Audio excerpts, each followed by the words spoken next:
Does your dog pull on the leash? Is he dragging you behind him? Would you like your dog to walk on a loose leash next to you?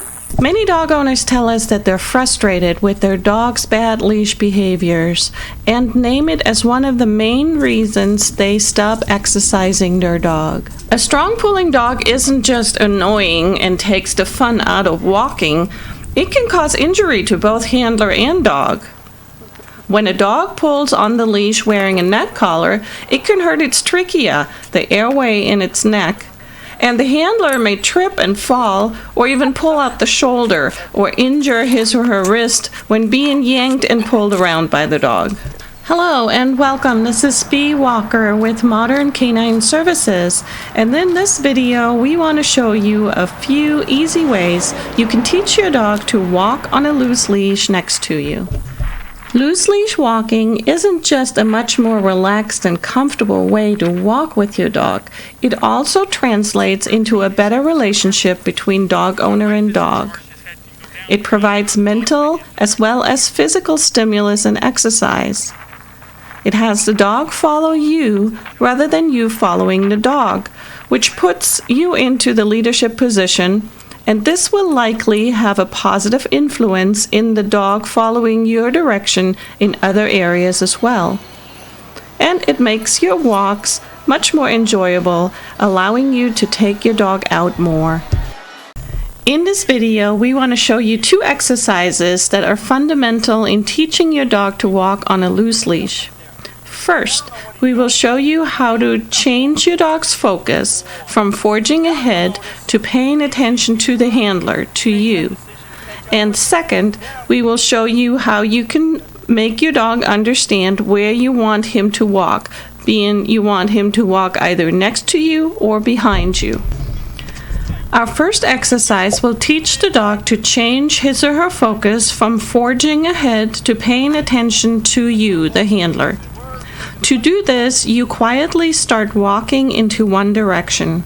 Continue to walk as long as the dog is behind you or by your side.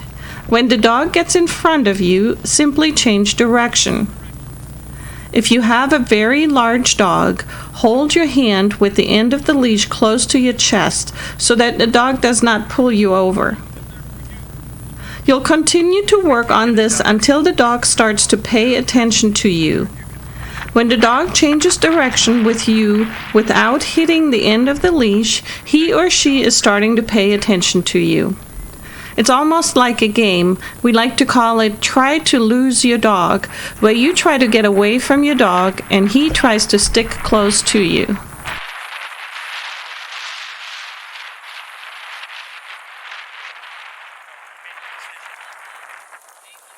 Our second exercise teaches the dog where it is we want him or her to walk. If you allowed your dog to pull on the leash in the past, then he or she is used to walking in front of you.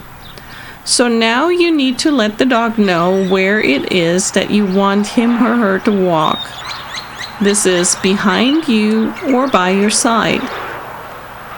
By completing the first exercise, the dog has learned to pay attention to the handler, so he or she is now watching more closely where you go.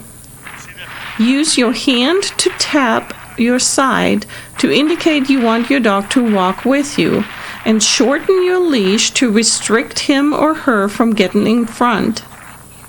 It's important to keep slack in the leash so there is no tension, so keep your arms relaxed and by your side. If the leash does get tight, either change direction, as we did in exercise 1, or stop and pull the leash around you, guiding the dog back into the right position.